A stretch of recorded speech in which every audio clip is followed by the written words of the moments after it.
So ఇవాళ మనం చాలా టేస్టీ అయిన ఇంకా హైదరాబాద్లో చాలా ఫేమస్ అయిన కుబాటికా మీఠా చేసుకుందాం. ఇది చాలా ఈజీగా చేసుకోవచ్చు. సో ఈ రెసిపీ కోసం మనం ఆప్రికాట్స్ తీసుకుందాం. ఇవి డ్రైడ్ ఆప్రికాట్స్ అండి. ఇందులో యాక్చువల్లీ గింజలు ఉండవు. సీడ్స్ ఉన్న ఆప్రికాట్స్ కూడా ఉంటాయి, మీరు దాంతో కూడా చేసుకోవచ్చు, బ్రౌన్ కలర్. సో నాకు సీడ్లెస్ వెరైటీ దొరికింది. సో ఇవి ఎండువి అనమాట, డ్రైడ్ ఆప్రికాట్స్. సో దీంతో చేసుకుంటున్నాం. అబౌట్ 300 గ్రామ్స్ అనమాట.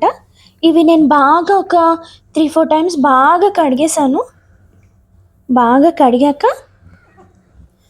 అప్పుడు బాగా కడిగి ఆ వాటర్ మొత్తం పారేసి మళ్ళీ వాటర్ వేసి నానవేసాను అనమాట. రాత్రంతా నానేసాను. సో తెల్లారి లెగ్గానే ఇలా బాగా వాటర్ అది అబ్జర్వ్ చేసి ఇదిగోండి ఇలా అయ్యాయి అనమాట. ఈ సైజ్కి వచ్చే చూసారు కదా, వాటర్ అది బాగా అబ్జర్వ్ చేసింది. మీరు ఒకవేళ తెల్లారి చేసేటట్టు అయితే మాత్రం ఒక మినిమం ఒక 6-7 గంటలు నానేసేలాగా చూసుకోండి. అప్పుడు మీకు కూడా ఇలా అవుతాయి అన్నమాట. సో ఎందులో అయితే నానేసామో ఆ నీళ్ళు కూడా మనం దాస్తాము, తర్వాత మనం వాడతాము. ఇప్పుడు ఇలా ముక్కల కింద కట్ చేసుకుంటున్నాం అనమాట. మీరు కావాలంటే మామూలుగా యాజ్ ఇట్ ఈస్ అలా కాయపలంగా కూడా వేసుకోవచ్చు, అలా కూడా కొంతమంది వేస్తారు. అయితే నేనైతే చిన్న పీసెస్గా చేస్తున్నాను, ఎందుకంటే ఉడికాక కొంచెం ఈజీ అవుతుంది అని చెప్పి. మీ ఇష్టం, మీరు ఇలానే చేసుకోవచ్చు, లేకపోతే కాయపలంగా కూడా చేసుకోవచ్చు, ప్రాబ్లం లేదు. సో ఇలా కాయలన్నీ నేను చిన్న ముక్కలుగా తరిగేసి తీసుకుంటున్నాను అనమాట.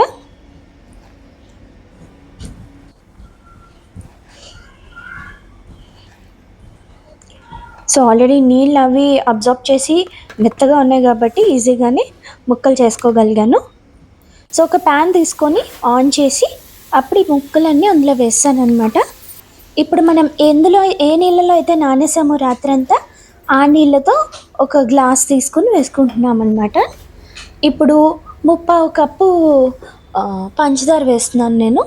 ఇప్పుడు 1/2 కప్ వేసాను, మళ్ళీ 1/4 కప్ వేస్తే 3/4 కప్స్ పంచదార అనమాట. బికాస్ నేను 300 గ్రామ్స్ తీసుకున్నాను కదా, దానికి అనుకూలంగా మీరు 200 గ్రామ్స్ తీసుకుంటే ఒక ప్యాకెట్ 2లో 200 గ్రామ్స్ ఉంటాయి, 1/2 కప్ సరిపోతుంది.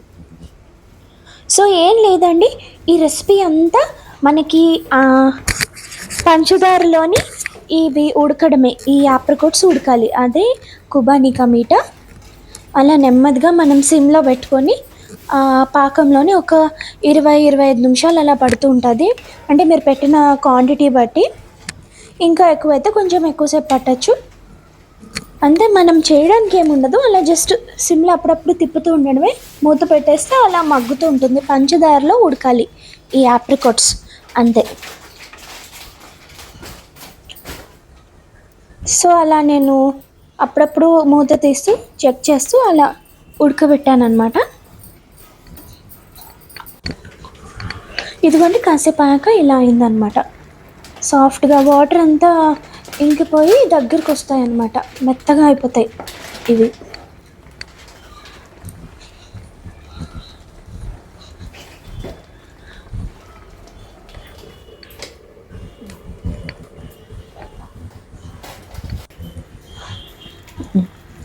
చూసారు కదా, దగ్గరకు వచ్చేసాయి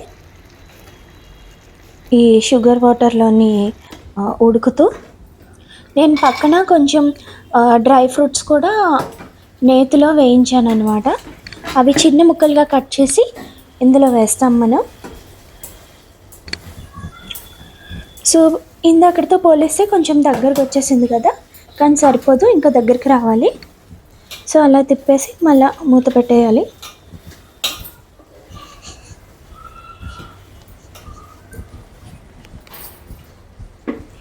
ఇప్పుడు ఏంటంటే మనం వెనిలా ఎసెన్స్ తీసుకున్నాను నేను, 1 టీ స్పూను.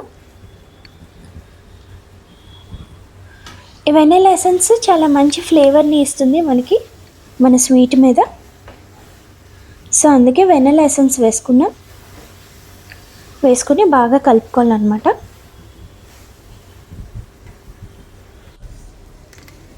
అదిగోండి మన స్వీట్ అయిపోయింది. ఇంకా కస్టర్డ్ చేసినాం. కుబానికా మీఠా మీద కస్టర్డ్ వేస్తే చాలా బాగుంటుంది. సో కొంచెం పాలు నేను వేరేగా తీసుకున్నాను. ఇవి 2 మరిగించిన పాలే. సో కొంచెం పాలు వేరేగా చల్లటివి మరిగించినవి చల్లార్చి పక్కన పెట్టాను. ఇప్పుడు ఇందులోని ఒక 1/4 కప్పు షుగర్ వేసి నేను కలుపుతున్నాను అన్నమాట. ఇప్పుడు ఏం లేదు, బేసిక్ నార్మల్ కస్టర్డ్ చేసుకుంటున్నాం. నేను వెనిలా ఫ్లేవర్ చేస్తున్నాను. మీరు ఏదైనా చేసుకోవచ్చు. మీరు స్ట్రాబెర్రీ కూడా చేసుకోవచ్చు, బాగానే ఉంటుంది. నేను వెనిలా చేస్తున్నాను. సో పక్కన పెట్టుకున్న పాలలోని ఒక 1 టేబుల్ స్పూన్ లేదా 1.5 టేబుల్ స్పూన్ కస్టర్డ్ పౌడర్ వేసి కలుపుతా అనమాట. మనం చల్ల పాలల్లో ఎందుకు కలుపుతున్నామంటే డైరెక్ట్గా వేడి పాలల్లో వేస్తే ఉండలు కట్టేస్తాయి.